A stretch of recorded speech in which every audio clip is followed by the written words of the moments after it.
Bismillahirrahmanirrahim. Assalamualaikum warahmatullahi wabarakatuh. Oke, baik anak-anakku semua, kita sudah memasuki di pertemuan kelima atau meeting 5, meeting 5.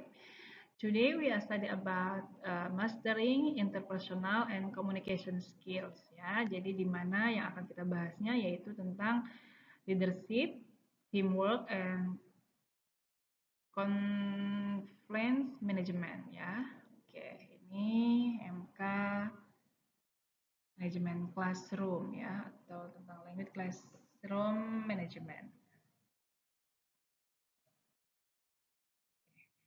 Tujuan pembelajaran yang diharapkan setelah kalian mengetahui materi yang akan disampaikan, yang pertama yaitu harapannya mahasiswa dapat menjelaskan sebuah konsep dasar keterampilan interpersonal dan komunikasi dalam konteks manajemen kelas bahasa, kemudian dapat mengidentifikasi peran leadership, teamwork, dan juga conflict manajemen dalam keberhasilan pengelolaan kelas. Kemudian dapat menerapkan keterampilan kepemimpinan dan kerja tim dalam simulasi situasi kelas.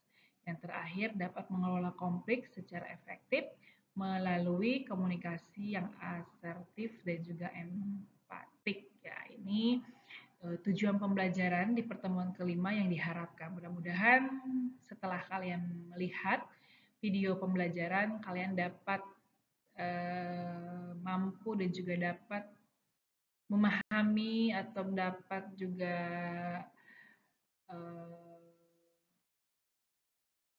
apa ya namanya, memenuhi tujuan pembelajaran untuk hari ini. Oke. Okay, the first basic concept of international. Jadi konsep dasar yaitu ya tentang komunikasi, skill komunikasi interpersonal juga. Nah, di mana what do you know about interpersonal skills? Ada yang tahu ini dimaksud dengan skill interpersonal? Oke, baik, kita jelaskan di sini bahwa yang dimaksud dengan interpersonal skill ini a person's ability to interact effectively with others but in professional and social context. Jadi keterampilan interpersonal itu kan keterampilan diri sendiri ya. Jadi yang berkaitan tentang kemampuan seseorang untuk berinteraksi secara efektif dengan orang lain, baik dalam konteks profesional maupun sosial. Konteks profesional itu seperti apa? Contoh, konteks profesional itu guru dengan siswa atau mahasiswa, berarti kan terkait dengan pembelajaran atau materi. Kalau sosial berarti di luar konteks pendidikan, entah itu contoh menanyakan kabar, kemudian menanyakan selain menanyakan kabar juga say hello atau cerita gitu ya setelah belajar di kelas apa yang dapat dipahami. Nah, itu juga interaksi sosial. Selain itu masih banyak yang disebut dengan interaksi sosial ya. Oke. In the context of language teaching, teachers need interpersonal skill to build positive relationship with students, colleagues, and school staff. Jadi tidak hanya dalam konteks pengajaran bahasa Inggris, bahasa gitu ya, khususnya bahasa Inggris. Jadi mahasiswa, dosen ataupun guru itu perlu memiliki keterampilan tadi interpersonal. Untuk apa? Untuk membangun hubungan yang positif antara siswa dan siswa dengan dosennya, kemudian juga kalau di sekolah para pihak sekolah, guru, kepala sekolah dan staf, kalau di kampus dosen dan mahasiswa, kemudian siswa dengan mahasiswa dan juga siswa dengan staf, dosen dengan staf. Nah, inilah komunikasi interpersonal dan juga komunikasi yang harus kita punya dalam diri kita pribadi.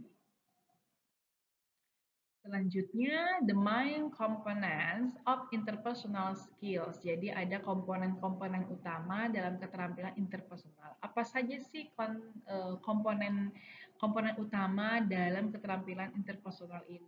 The first, empati, ada rasa gitu ya, rasa empati gitu ya. Jadi ada kemudian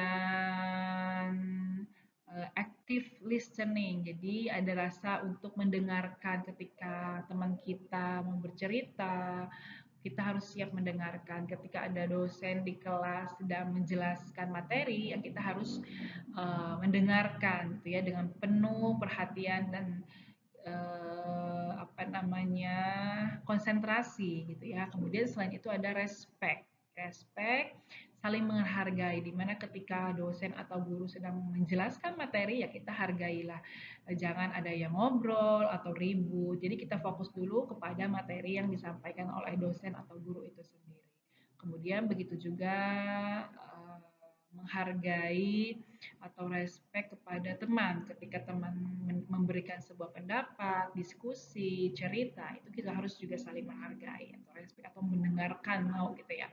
Kemudian selanjutnya yaitu ada yang namanya assertiveness ya. Jadi yang menyampaikan pendapat secara tegas, jadi kita dan juga sopan ketika di sebuah kelas diskusi kelompok, kemudian memberikan sebuah pendapat, menyampaikan presentasinya. Jadi kita juga tetap harus tegas, menggunakan bahasa yang sopan dan juga dapat dipahami tentunya oleh mahasiswa ataupun dosennya pengampu mata kuliah itu sendiri. Kemudian adaptability atau ada kemampuan menyesuaikan diri. Ya, kita harus bisa menyesuaikan di mana ketika kita menjadi mahasiswa, di mana kita menjadi di luar konteks kelas. Jadi ada personal ya, komunikasi ketika di kelas dengan dosen harus seperti apa, komunikasi dengan dosen di luar kelas atau di luar kampus itu seperti apa. Jadi harus ada perbandingan gitu ya. Kita harus menyesuaikan. Jadi profesional gitu ya. Oke, next. Kemudian, nah ini ada for example about language class atau contoh kelas dalam bahasa, bahwa seorang dosen yang mendengarkan kesulitan mahasiswa dalam memahami grammar tanpa menghakimi, lalu memberikan alternatif pembelajaran yang lebih mudah. Ketika dosen mendapatkan keluhan mahasiswa terkait grammar, nah kita juga tidak boleh menghakimi, kamu ini hal gini aja tidak bisa gitu, bodoh. Nah itu tidak boleh seperti itu. Kenapa tidak boleh seperti itu? Seorang dosen harus memberikan ketika memang si dosen itu menjelaskan tentang grammar tidak dipahami, kita secara personal antara dosen dan siswa itu secara langsung. Yang awalnya dosen menjelaskan secara keseluruhan di ruang kelas gitu ya. Nah, kemudian ada mahasiswa yang tidak paham. Ketika si mahasiswa itu tidak paham, bertanya langsung kepada dosen, kita harus memberikan penjelasan yang lebih mudah dipahami langsung untuk mahasiswa itu sendiri. Seperti itu. Selanjutnya tentang leadership atau yang disebut dengan kepemimpinan dalam kelas. Nah, di mana di kelas ini kan pasti ada yang namanya leader ya, pemimpin. Entah itu kalau di kelas KM, ketua kelas. Nah, ini juga ada pemimpin dalam kelas bahasa. Nah, yang dimaksud dengan leadership ini, what do you know about leadership? Pemimpin. Jadi leadership ini is person ability to influence, direct, and motivation other to active common goals. Jadi sebuah pemimpin itu harus mampu atau seseorang itu harus memberikan pengaruh gitu ya, pengaruh kepada teman, yang positif tentunya gitu ya, untuk apa, memberikan sebuah motivasi pencapaian tujuan apa yang akan dituju atau apa yang akan dicapai. Kemudian juga dalam konteks bahasa, dosen atau guru berperan sebagai pemimpin pembelajar. Kenapa dibilang pemimpin pembelajar? Karena di kelas itu dosen yang memberikan sebuah pengajaran, bahwa ketika dosen memberikan sebuah pengajaran, maka dosen itu harus bisa mengendalikan sebuah kelas. Apa jadinya ketika dosen mengajar tidak bisa mengendalikan kelas, maka pembelajaran tidak akan berjalan dengan lancar. Maka dosen pun di dalam sebuah kelas bisa menjadi sebuah pemimpin. Nah, selanjutnya yaitu ada types of leaders in the classroom, jenis-jenis atau tipe-tipe pemimpin di dalam sebuah kelas. Nah, ini ada ciri-cirinya atau tipe pemimpin di dalam sebuah kelas. Yang pertama, authoritarian ya. Ciri-cirinya guru mengontrol penuh. Kemudian demokratis, guru memberikan ruang partisipasi siswa. Laissez faire, guru memberikan kebebasan penuh. Nah, ini ciri-ciri dari sebuah kepemimpinan atau pemimpin yang ada di dalam sebuah kelas. Maupun itu kalau di bidang sekolah ya guru, kalau di tingkat pendidikan lebih tinggi S1 disebut dengan dosen. Nah, ini ada dampak dalam kelasnya ketika pemimpin itu sikapnya atau kepemimpinannya authoritarian ini bahwa akan berdampak disiplin tinggi. Namun partisipasinya rendah, murid partisipasi dalam ini murid atau mahasiswa. Kemudian ketika pemimpinnya mempunyai jiwa atau leadership atau kepemimpinan demokratis atau demokrat, ini untuk dampak di kelasnya meningkatkan memotivasi dan juga tanggung jawab. Kemudian yang seterusnya ketika memang pemimpinnya atau dosennya itu memberikan kebebasan penuh, maka dampak yang akan didapatkan di dalam sebuah kelas itu siswa akan mandiri, bisa apa namanya belajar lebih mandiri, tapi harus berhati-hati juga, gitu ya. Harus tetap dipantau seperti itu. Nah, inilah ciri-ciri yang dimaksud dengan tipe-tipe atau karakteristik pemimpin di dalam sebuah kelas. Oke, selanjutnya ada contoh leadership ya yang efektif. Yang pertama, harus mengarahkan diskusi kelompok dengan pertanyaan terbuka. Ini dosen ataupun guru ketika sedang memberikan penjelasan materi, kemudian diskusi, jadi harus mengarahkan. Selain guru juga bisa ketua atau moderator ya dalam sebuah mahasiswa suka diskusi dipimpin oleh moderator. Kemudian memberikan feedback yang membangun bukan menghukum. Jadi memberikan arahan ya, feedbacknya seperti apa setelah si siswa atau mahasiswa memberikan materi presentasi, dosen juga harus memberikan sebuah pemahaman ya gitu, hanya membangun, kemudian menjadi role model dalam komunikasi yang sopan dan jelas. Selain dosen menjadikan role model, tetapi ketika mahasiswa sedang berdiskusi atau presentasi di kelas juga harus memberikan role model untuk temannya. Selanjutnya ada teamwork. Teamwork itu kerjasama ya antara satu dengan yang lainnya atau disebut dengan kerja tim. Nah, dalam pembelajaran bahasa ini yang dimaksud dengan teamwork ini yaitu is the ability to work together effectively to achieve common goals. Jadi di mana kerjasama ini memberikan sebuah kemampuan untuk kerja bersama-sama secara efektif untuk mencapai tujuan bersama. Kemudian dalam pembelajaran bahasa, kerjasama tim ini muncul dalam aktivitas seperti group project atau group discussion, kemudian role play, dan juga ada presentasi. Nah, itu juga salah satu kerjasama ketika mahasiswa diberikan sebuah tugas untuk berpresentasi, itu juga ada yang kerjasama. Mungkin ada yang bagian moderatornya, kemudian siapa yang akan memberikan penjelasan bab 1 dan seterusnya terkait pembagian-pembagian materi. Itu juga disebut dengan kerjasama. Oke, kemudian karakteristik ya atau ciri-ciri karakteristik dalam sebuah kerjasama tim ini seperti apa? Yang pertama ada open and honest communication. Jadi komunikasinya harus terbuka dan jujur. Contoh ketika kita dosen memberikan sebuah presentasi di kelompok itu terkadang suka ada yang mengadu ketika memang si mahasiswanya itu ada yang tidak mengerjakan. Nah, itu kan harus jujur gitu ya. Kenapa ketika tidak bisa mengerjakan? Apakah memang malas atau tidak mampu, memang atau sengaja. Nah, itu harus terbuka. Kemudian ada juga tanggung jawab. Nah, tanggung jawabnya ini masing-masing anggota harus diberikan tanggung jawab. Ketika kelompoknya ada 3 orang, nah nomor 1, 2, 3 itu harus diberikan tanggung jawab masing-masing. Kemudian mempunyai tujuan yang jelas. Selain mempunyai tujuan yang jelas, juga ada rasa saling percaya antara kelompok atau anggota satu dengan yang lain. Kemudian Selanjutnya yaitu the lecture is a role in building teamwork. Jadi peran dosen dalam membangun sebuah kerjasama.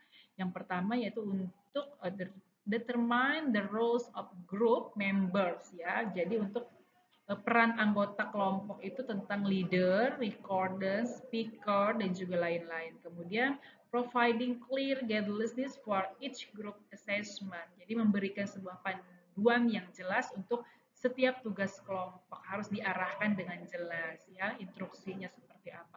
Kemudian monitoring cooperation among group members. Jadi memberikan sebuah memonitoring itu, memantau ya kerjasama antara anggota kelompok dengan yang lain. Selanjutnya ini ada contoh aktivitas. Students are divided into group of 4 to create the short dialogues based on a conflict scenario that present if to class. Each member has a role, leaders, written, actor, and presenter. Jadi di mana siswa dibagi menjadi beberapa kelompok yang terdiri dari 4 orang. Contohnya membuat dialog singkat, kemudian juga berdasarkan skenario yang sudah dibuat atau permasalahannya, kemudian juga mempresentasikannya di depan kelas. Nah, setiap anggota ini kan pasti mempunyai peran ya, entah itu ada yang menjadi moderatornya, kemudian pembukanya, kemudian juga yang memaparkan presentasinya, kemudian nanti ada sesi tanya jawab yang bisa dijawab oleh semua anggota kelompok itu sendiri. Oke, selanjutnya ini ada sebuah konflik manajemen atau konflik permasalahan dalam sebuah manajemen. Secara definisi, conflict management is the processes of identifying and handling difference of opinion or disagreement so that they should hinder learning objects. Ya, jadi dikatakan bahwa manajemen konflik ini sebuah proses mengidentifikasi atau menangani sebuah permasalahan atau perbedaan pendapat atau juga tentang hambatan yang berkaitan dengan permasalahan tujuan pembelajaran ya. Selanjutnya ya ada jenis-jenis konflik ya, kinds of conflict. Yang pertama itu konflik antar mahasiswa. Seperti apa contohnya? Ada perbedaan pendapat dalam kerja kelompok ya, sudah diatur si A, si B ini, tetapi terkadang tidak mematuhi gitu. Jadi adalah sebuah konflik miskomunikasi. Kemudian konflik mahasiswa dengan guru atau dengan dosennya ketika mahasiswa merasa tidak diperlakukan adil, contohnya seperti apa? Mudah-mudahan sih di kita tidak ada gitu ya. Semua saya rasa dosen memperlakukan adil. Kecuali mungkin ketika memang telat masuk kelas, biasanya kan di kelas juga ada peraturan ya, ketika memang si anak itu telatnya lebih dari 15 menit, itu tidak boleh dimasukkan ke dalam kelas. Nah, itu juga saya rasa masih bisa gitu ya, masih masuk akal. Kemudian konflik internal guru ataupun dosen. Nah, ini adalah sebuah jenis-jenis konflik dalam sebuah kelas. Selanjutnya yaitu ada tentang strategi manajemen konflik, di mana kita ada cara atau strategi untuk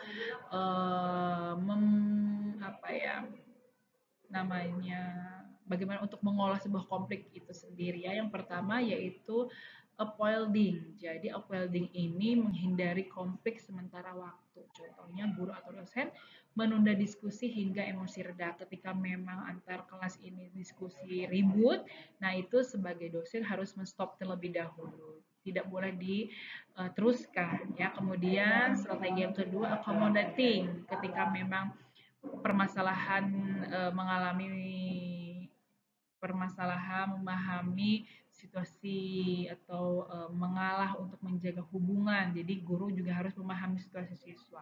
Seperti ketika di kelas kita sedang presentasi, ada siswa atau mahasiswa tidak setuju dengan pernyataan atau penjelasan temannya. Nah, kemudian terjadilah sebuah konflik. Nah, ini kita juga harus sebagai dosen kan, sebagai pemimpin di kelas harus bisa memahami bagaimana ketika terjadi hal seperti itu. Kemudian collaborating mencari solusi bersama. Ketika memang menjadi di kelas itu terjadi konflik, kita harus mencari solusinya seperti apa. diskusi antar guru atau dosen dengan siswa, dan juga diskusi dengan siswa dan siswa atau mahasiswa itu sendiri. Kemudian yang terakhir yaitu ada yang disebut dengan compromising. Jadi ada saling kedua belah pihak itu saling mengurangi satu sama lain egonya, kemudian tuntutannya harus ini, namanya juga kan biasa mahasiswa terkadang oh ini harusnya seperti ini menjelaskannya, tetapi dia tidak sesuai, kan proses pembelajaran tidak apa-apa ya, jadi harus disesuaikan. Nah, inilah strategi manajemen tentang masalah konflik. Kemudian selanjutnya yaitu ada effective communication skill in classroom management. Jadi keterampilan komunikasi yang efektif di dalam sebuah manajemen kelas. Seperti apa? Prinsip yang pertama yaitu harus courtesy ya, sampaikan pesan dengan jelas. Kemudian empati, paham sudut pandang orang lain ya. Kemudian feedback, ada juga non-verbal communication. Feedback ini harus memberikan sebuah tanggapan yang konstruktif ya, jadi yang kondusif ya, masuk akal. Jadi non-verbal communication atau memberikan perhatian ekspresi wajah dan bahasa tubuh. Ketika memang mahasiswa kita ada yang kurang begitu paham atau kurang kurang betul menyampaikannya, ya kita bisa memberikan sebuah ekspresi, memberikan wajah tetapi dengan bahasa yang lembut, kemudian bahasa tubuh yang tidak senonoh, jadi harus memberikan tetap sebuah arahan gitu ya. Oke, contohnya di sini guru berkata dengan nada ramah, I appreciate your opinion, but let's listen to another too. What do you think, Rina? Nah, ini contohnya. Dia katanya memberikan menghargai pendapat, tetapi dengarkanlah pendapat orang lain. Ketika ini terjadi sebuah diskusi, yang satu mungkin kurang memberikan penghargaan terhadap pendapat, tapi kita juga harus satu sama lain mengontrol dan memberikan pendapat masing-masing, karena kan demokrat gitu tuh, demokratis bebas gitu ya, mahasiswa atau siswa akan memberikan sebuah pendapatnya, terserah mau apa itu pendapatnya, bagus ataupun tidak bagus, masuk akal ataupun tidak akal, tetap kita harus memberikan sebuah penghargaan, tetapi nanti ada kontrol dari dosen itu sendiri, diarahkan seperti itu. Selanjutnya, studi kasus bisa kita lihat ada contoh situasi dalam kelas speaking, dua mahasiswa berdebat karena tidak sepakat dalam menentukan tema dialog.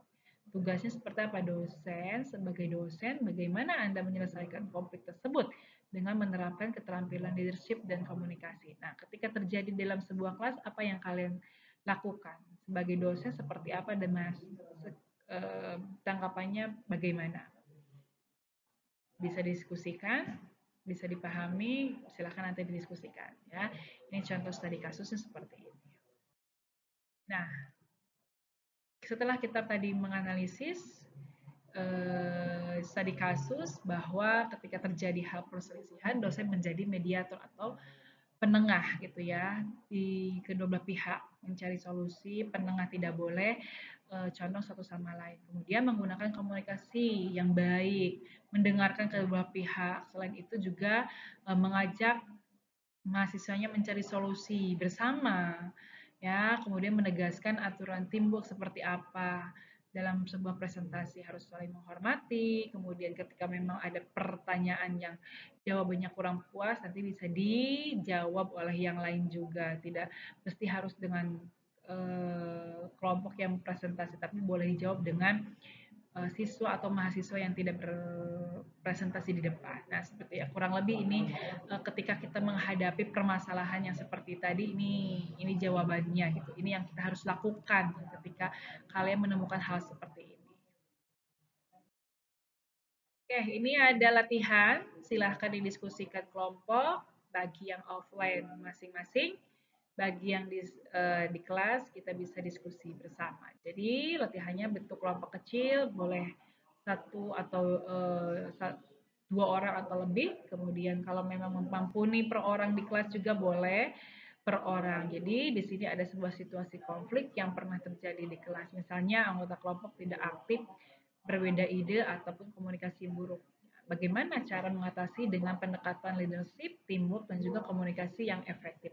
Kita ambil contoh ketika kalian mempunyai tugas presentasi dari kelompok dosen, dibagi menjadi kelompok, beberapa kelompok, kemudian ketika kalian mengalami hal tersebut, silahkan nanti dijelaskan dan bagaimana cara men, apa namanya, menyelesaikan permasalahan yang ada di permasalahan di kelompok ketika diskusi itu sendiri. Pasti Ibu yakin ketika kalian diberikan sebuah tugas kelompok ada aja yang apa namanya sesuai dengan tugasnya, kemudian ada juga mungkin satu alasan yang tidak bisa mengerjakan ataupun hanya itu saja orangnya. Silakan didiskusikan dan juga dikerjakan.